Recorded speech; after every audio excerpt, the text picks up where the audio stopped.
আসসালামু আলাইকুম রহমতুল্লাহি ওয়া বারাকাতুহু।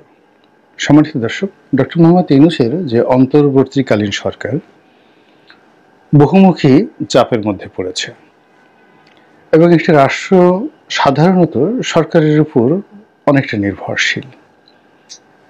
তা সে গণতান্ত্রিক সরকার হোক কিংবা স্বৈরাচারী সরকার হোক, একনায়ক হোক কিংবা ফ্যাসিবাদ হোক, সরকারের উপর জনগণের যে চিন্তা চেতনা, মন এবং মানসিকতা এবং বিশ্বাস অবিশ্বাস সবকিছু মিলিয়ে যে একটা পরিবেশ পরিস্থিতির সৃষ্টি হয়, তার কারণে কিন্তু একটা জাতি কাজ করে, এগিয়ে যায় অথবা পিছিয়ে পড়ে।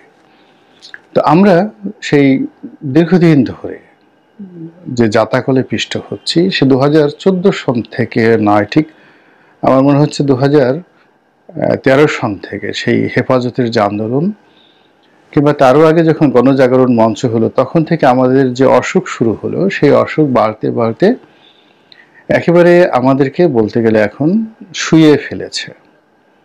আমরা বিষাদগ্রস্ত হয়ে পড়েছি, তারপর অনেকটা বিকলাঙ্গ হয়ে পড়েছি, মানসিক বিকারগ্রস্ত হয়ে পড়েছে। আমাদের একেবারে টপ টু লো, সর্বোচ্চ পর্যায় থেকে পক্ষে বিপক্ষে যারা সবাই আছি, আমাদের যে কোনো কথা, যে কোনো চিন্তা, যে কোনো চেতনার উপর আমরা ঘন্টা খানেক, অর্থাৎ মাত্র 60 মিনিট আমরা স্থির থাকতে পারছি না। এর মধ্যেই হয়তো আমাদের অস্থিরতা হচ্ছে, অথবা পরিবেশ পরিবর্তন হয়ে যাচ্ছে, অথবা কথাবার্তা যাকে বলা হয় এলোমেলো হয়ে যাচ্ছে। তো এই জিনিসগুলো হয় প্রথমত হতাশা থেকে, দ্বিতীয়ত ভয় থেকে, তৃতীয়ত লোভ থেকে, আরো অনেক কিছু থেকে। তো শেখ হাসিনার জামানাতে আমাদের ভয় ছিল, প্রচণ্ড ভয় ছিল, হত্যার ভয় ছিল, গুমের ভয় ছিল, ছাত্রলীগের ভয় ছিল, আরো অনেক কিছু। তো সেই ভয় প্রকৃতির অপার নিয়মে আমরা কাটিয়ে একটা বিরাট গণ অভ্যুত্থানের মাধ্যমে শেখ হাসিনার পরাজয়, তার দেশ ত্যাগ এবং তার যারা ঘনিষ্ঠজন, অনেকে গ্রেপ্তার হয়েছেন, অনেকে পালিয়ে গিয়েছেন, এখন আওয়ামী লীগ মুক্ত একটি বাংলাদেশ। তো সেই বাংলাদেশে আমাদের যে সুখ ছিল, স্বপ্ন ছিল, সেই সুখ স্বপ্ন ক্রমশ অসুখে পরিণত হয়েছে। আমরা যাদেরকে ক্ষমতায় বসিয়েছি তারা নিজেরাও কিন্তু সুখী হচ্ছেন না। এর কারণ হলো যে বিগত সরকারের আমল বলেন কিংবা বর্তমান আমল বলেন, সব মিলিয়ে আমাদের অর্থনীতি, রাজনীতি, সমাজ ব্যবস্থায় এতটা বিশৃঙ্খলা তৈরি হয়েছে যে রাতারাতি এখন ডক্টর মোহাম্মদ ইউনূস তো দূরের কথা, প্র্যাকটিক্যালি যদি বলি যে এখানে অন্য কোনো ফেরেশতাও যদি বসিয়ে দেওয়া হয়, তিনিও সবকিছু এলোমেলো করে ফেলবেন। অথবা শেখ হাসিনাকে যদি আবার আনা হয়, কিংবা কালকে যদি তারেক রহমান সাহেবকে বসিয়ে দেওয়া হয়, বেগম খালেদা জিয়াকে বসিয়ে দেওয়া হয়, আমার কাছে মনে হচ্ছে না যে বর্তমান যে অবস্থা, সেই অবস্থার চাইতে ভালো কিছু হবে।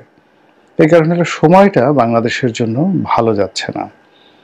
এখন কেন ভালো যাচ্ছে না, কি কারণে যাচ্ছে না, সেটি নিয়ে বহু আলোচনা করা যেতে পারে। এবং সেই আলোচনার ব্যাপারে যদি আপনি আধ্যাত্মিকতায় যান, ধর্ম বিশ্বাসে যান, তাহলে প্রথমত হলো যে একটা মানুষের বা একটা জাতিগোষ্ঠীর বা একটা পরিবারের ভাগ্য নির্ধারণ হয় তার চিন্তা এবং চেতনার কারণে। তো আমরা জাতিগতভাবে যে ধরনের চিন্তা করি, কি চিন্তা করি? কম পরিশ্রম, বেশি লাভ। পরিশ্রম না করে বড় বড় পদপদবি পাওয়া, অন্যের যে সকল আকর্ষণীয় জিনিস আছে, যেমন সেটা টাকা হোক, ধন সম্পত্তি হোক, স্ত্রী হোক, কন্যা হোক, সুন্দরী নারী হোক, জায়গা হোক, গাড়ি হোক, বাড়ি হোক, এই জিনিসগুলো আমরা খুব সহজে ছিনিয়ে নেওয়ার কিংবা অলৌকিকভাবে পাওয়ার স্বপ্নে আমরা বিভোর হই। কিন্তু আমরা নিজেরা কোনো একটি কর্ম করে সফলতা অর্জন করে তারপরে সেই সফলতার ফল ভোগ করব, এই ধরনের সোজা সাপটা সহজ সরল যে চিন্তা, যেটি ইহদিনাস সিরাতুল মুস্তাকিম বলা হয়, আল্লাহর কাছে আমরা প্রার্থনা করি যে হে আল্লাহ, আমাদেরকে একটি সহজ এবং সরল পথ দান করো। তো এরকম সহজ সরল পথ হলো গাণিতিক, জ্যামিতিক এবং বৈজ্ঞানিক। কাজ করবেন, ফল পাবেন। এর চাইতে আমরা পা চাটতে, তাবেদারি করতে, দালালি করতে এগুলো পছন্দ করি। এবং এই পছন্দ করার কারণে কি করেন, আমাদের রাজনৈতিক জীবনে আল্লাহ রাব্বুল আলামিন এমন সব নেতা দেন যারা দালালি পছন্দ করেন, যারা চাটুকার পছন্দ করেন এবং যারা এই সমস্ত লোক নিয়ে পরিবেশিত থাকতে পছন্দ করেন। এবং এর কারণে কি হচ্ছে, আমাদের এই জাতীয় জীবনে দীর্ঘকাল ধরে আমরা শুধুই খারাপ মানুষদেরকে পেয়েছি। এবং আমরা যদি ভালো হতাম, আমাদের এই জাতীয় জীবনে বহু ভালো মানুষ এসেছে, কিন্তু আমরা ভালো মানুষদেরকে রাখতে পারিনি।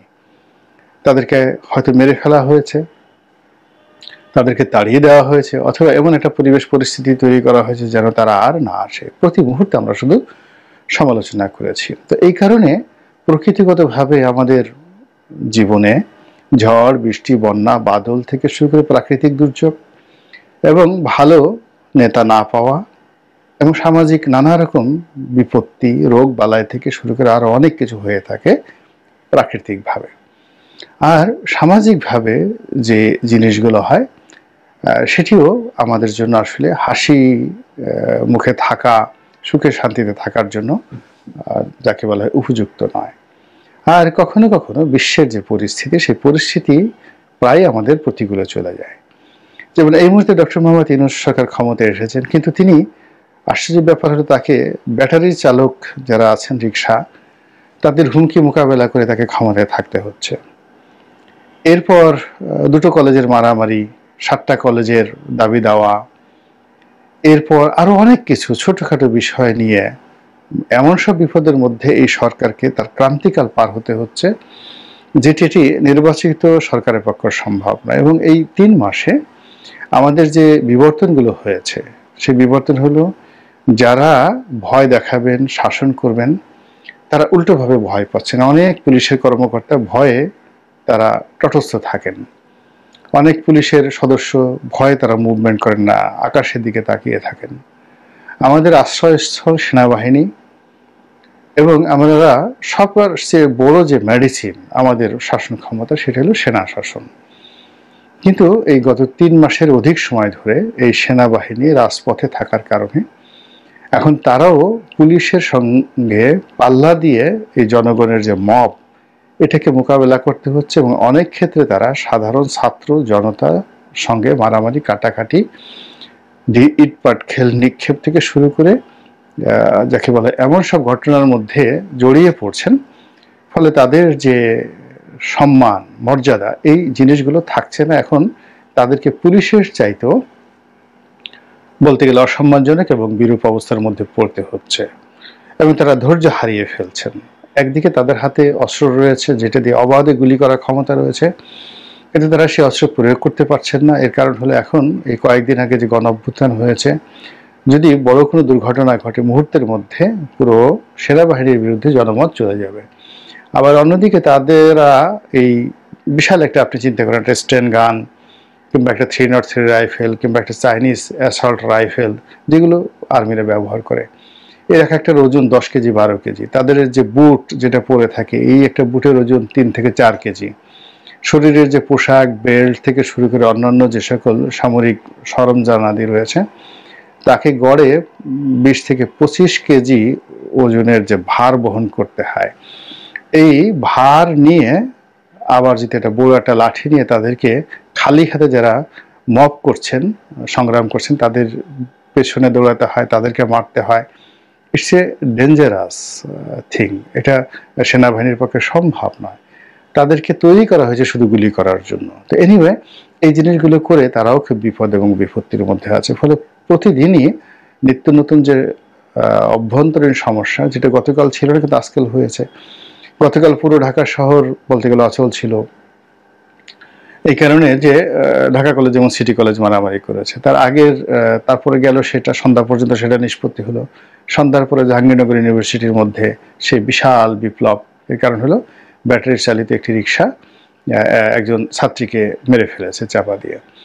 এরপরে হাইকোর্ট থেকে একটা নির্দেশ জারি হয়েছে এই ব্যাটারি চালিত রিক্সা বন্ধ করার জন্য। এই জন্য গতকাল থেকে আজ অবধি মিরপুর, মহাখালী, খিলগাঁও থেকে শুরু করে ঢাকার গুরুত্বপূর্ণ এলাকার সমস্ত সড়ক, মহাসড়ক বন্ধ অবস্থায় আছে, কোনো কাজকর্ম নেই। তো এই সকল তাপ চাপ সরকারের উপর পড়ছে। তার সঙ্গে আবার এই শেখ হাসিনা আজ কালকে ঢুকে পড়বেন, পরশুদিন ঢুকে পড়বেন, তারপরে এখানে ওটা করো, ওখানে ওইটা করো, বিভিন্ন রকম টেলিফোনে হুমকি ধামকি। এই জিনিসগুলো মূলত ছড়িয়ে পড়েছে এবং ভাইরাস আকারে ছড়িয়ে পড়েছে, এবং যারা ভয় দেখাচ্ছে তারা টের পেয়ে গেছে যে তাদের কথা কগনিজেন্সে নেওয়া হয়, যেমন তারা যে হুমকি ধামকি দেয়, এই হুমকি ধামকি দেওয়ার ফলে তারা কি করছে, প্রতিপক্ষ তাদেরকে ভয় পাচ্ছে। এই জন্য তারা আরো বলিষ্ঠ, আরো কৌশলে এবং আরো ইনভেস্ট করে তাদের যে কর্মগুলো, এই কর্মগুলো তারা ছড়িয়ে দিচ্ছে। তারপরে যেটা হচ্ছে, বাংলাদেশের সাবেক প্রধানমন্ত্রী তিনবারের, যাকে বলা হয় তিনটি পরপর 3বার, 2009, 2014, 4বার পরপর চারবার তারা ক্ষমতা, যে সিংহাসন, সেই ক্ষমতার সিংহাসনে তারা বসেছেন এবং সুদীর্ঘকালে জাতিকে তারা শাসন করেছেন। ফলে তাদের সম্পর্কে অন্য সাধারণ মানুষের যে ভয় এবং আতঙ্ক এখনো কিন্তু কাটেনি, ট্রমা যায়নি। ফলে শেখ হাসিনা আসছে, আওয়ামী লীগ ক্ষমতায় ফিরে পাবে, এটা একদম ডাহা মিথ্যা কথা যদিও হয়, অসম্ভব হয়, অবাস্তব হয়, কিন্তু যারা শেখ হাসিনার দ্বারা ক্ষতিগ্রস্ত হয়েছেন তাদের মনে কিন্তু আতঙ্ক তৈরি হয়। এর সঙ্গে আবার অতি সম্প্রতি শুরু হয়েছে মিস্টার নরেন্দ্র মোদীর চাপ। এর কারণ হলো নরেন্দ্র মোদী শেখ হাসিনাকে আশ্রয় দিয়েছেন, তাকে প্রমোট করছেন, এবং দিল্লির পক্ষ থেকে যে সকল কর্মকাণ্ড চালানো হচ্ছে, যেমন আমাদের ভারতীয় ভিসা একেবারে বন্ধ। 2 নম্বর হলো যে বাংলাদেশের সঙ্গে ভারতের যে কূটনৈতিক সম্পর্ক খুব সীমিত পরিসরে চালানো হচ্ছে, এবং সরকারের ঊর্ধ্বতন যারা কর্মকর্তা রয়েছেন এখনো পর্যন্ত, মানে ভারত সরকার ঊর্ধ্বতন কর্মকর্তা এখনো পর্যন্ত বাংলাদেশের ব্যাপারে কোনো ইতিবাচক সহযোগিতার হাত বাড়াননি। অধিকাংশ তারা আড়ালে আবডালে যে সকল কর্মকাণ্ড করছেন এবং যে সকল অঙ্গভঙ্গি করছেন, তার রীতিমতো ইউনূস সরকারের উপর ভীষণ রকম একটা শারীরিক এবং মানসিক চাপ তৈরি করেছে। প্রথম দিকে ডক্টর ইউনূস সরকার বিপ্লবীদের মতো কথা বলেছেন, পরবর্তীতে তিনি কূটনীতির ভাষায় কথা বলেছেন, ভারতের সঙ্গে বন্ধুত্ব করার জন্য উন্মুখ হয়ে তিনি বসে আছেন, এবং বিভিন্ন মাধ্যমে ভারতের প্রধানমন্ত্রীর সঙ্গে কথা বলা বা বৈঠক করার জন্য চেষ্টা চালাচ্ছেন, কিন্তু ফলাফল শূন্য। তো এই যখন 2 নম্বর সমস্যা, 2 নম্বর সমস্যার সঙ্গে আবার 3 নম্বর সমস্যা শুরু হলো ডোনাল্ড ট্রাম্পের বিজয়। ডোনাল্ড ট্রাম্পের সঙ্গে ডক্টর মোহাম্মদ ইউনূসের ব্যক্তিগত সম্পর্ক ভালো নয়, রাজনৈতিক সম্পর্ক ভালো থাকার একেবারেই অসম্ভব। এর কারণ হলো তার যে ক্যারিয়ার, সেই বাংলাদেশে তার গ্রামীণ ব্যাংক এবং আমেরিকাতেও তার অনেকগুলো 20টির মতো শহরে তার গ্রামীণ ব্যাংকের কার্যক্রম রয়েছে, এবং এই টোটাল কাজটি তিনি রয়েছেন বিল ক্লিন্টন পরিবারের সঙ্গে, ডেমোক্র্যাটদের সঙ্গে। তো যারা, যাকে বলা হয় রিপাবলিকান এবং ডোনাল্ড ট্রাম্পের অনুসারী, তারা ডক্টর মোহাম্মদ ইউনূসকে প্রথমত পছন্দ করেন না। দ্বিতীয়ত ডোনাল্ড ট্রাম্পের যে প্রশাসন একেবারে নিশ্চিতভাবেই আমেরিকাতে যে ব্যবসা বাণিজ্য রয়েছে ডক্টর মোহাম্মদ ইউনূসের, সেগুলোর ফাইল ধরে টান দেবেন। ফলে ডক্টর মোহাম্মদ ইউনূস এখন যে উপদেষ্টা রূপে রয়েছেন, প্রধান উপদেষ্টা রূপে রয়েছেন বাংলাদেশে, তিনি এই মুহূর্তে যে অবস্থায় থাকেন না কেন, কিন্তু আমেরিকাতে তার যে এস্টাবলিশমেন্ট, সেই এস্টাবলিশমেন্টের উপর যদি ডোনাল্ড ট্রাম্পের প্রশাসনের বদনজর পড়ে, তাহলে তার সব কিছু তছনছ হয়ে যাবে। ইতিমধ্যে তার যারা বিরোধী পক্ষ, তারা বিভিন্ন রকম নেটে তার মেয়ে যে মনিকা ইউনুস, তার একটা ভিডিও, তিনি মদ্যপ অবস্থায় গাড়ি চালাচ্ছিলেন এবং তিনি ওই দিন ফ্রাস্ট্রেটেড ছিলেন, এবং তার ব্যক্তিগত জীবনে কিছু ঘটনা, তার বন্ধু তিনি কিভাবে চলেন, তিনি কার সঙ্গে তার যে দাম্পত্য সম্পর্ক, এই বিষয়গুলো নিয়ে খুবই বিব্রতকর কতগুলো ভিডিও সামাজিক মাধ্যমে কে বা কারা ছাড়িয়ে দিয়েছে। তো এই বিষয়গুলোর সঙ্গে সঙ্গে আবার কি হলো, সেই ইতিমধ্যে মিস্টার ডোনাল্ড ট্রাম্প তার সরকারে যাদেরকে নিয়োগ দিয়েছেন, এরা বেশিরভাগই উগ্র হিন্দুত্ববাদীর ধারক বাহক, এবং বিশেষ করে তার যে সকল গোয়েন্দা বাহিনী রয়েছে আমেরিকার, সেই গোয়েন্দা বাহিনীর প্রধান রূপে তিনি এক ভদ্র মহিলাকে নিয়োগ দিয়েছেন, ভারতীয় বংশোদ্ভূত তুলসী। তো সেই ম্যাডাম তুলসী, তার নাম সম্ভবত তুলসী গ্যাবার্ড। তো সেই ম্যাডাম তুলসী গ্যাবার্ড তিনি মূলত ইসকনের সঙ্গে সরাসরি জড়িত, ইসকনের প্রমোটার, এবং ইতিমধ্যেই তিনি নাতি দীর্ঘ একটি বক্তব্য দিয়েছেন বাংলাদেশের বিরুদ্ধে, একেবারে সরাসরি ডক্টর ইউনূসের বিরুদ্ধে, বাংলাদেশের বিরুদ্ধে, জনগণের বিরুদ্ধে, এবং এখানে তার সেই বক্তব্য হিন্দুদের পক্ষে গিয়েছে, আরো অনেক কিছু।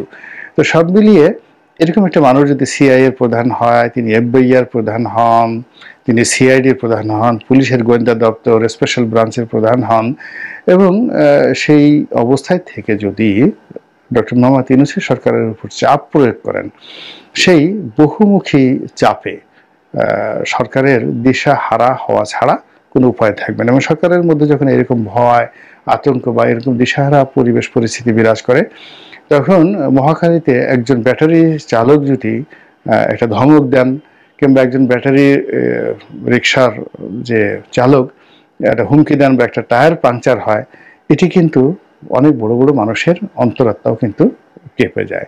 তো বাংলাদেশ যে একটা জটিল অবস্থার মধ্যে পড়েছে, সার্বিকভাবে, স্থানীয়ভাবে, আন্তর্জাতিকভাবে, আমরা যারা সাধারণ জনগণ, আমরা এর থেকে মুক্তি চাই। আমরা চাই যে আল্লাহ আমাদেরকে ভালো রাখুন, আল্লাহর কাছে দোয়া করি, এবং যার যার অবস্থান থেকে যতটুকু সম্ভব নিজের জন্য, দেশের জন্য, জাতির জন্য আমরা কল্যাণকর কিছু কাজ করি, চিন্তা করি, ভাবনা করি, এবং যারা দেশের কল্যাণে নিয়োজিত তাদেরকে সহযোগিতা করি। আল্লাহ আমাদের সবাইকে হেদায়েত দান করুন এবং হেফাজত করুন। আসসালামু আলাইকুম ওয়া রাহমাতুল্লাহি ওয়া বারাকাতুহু।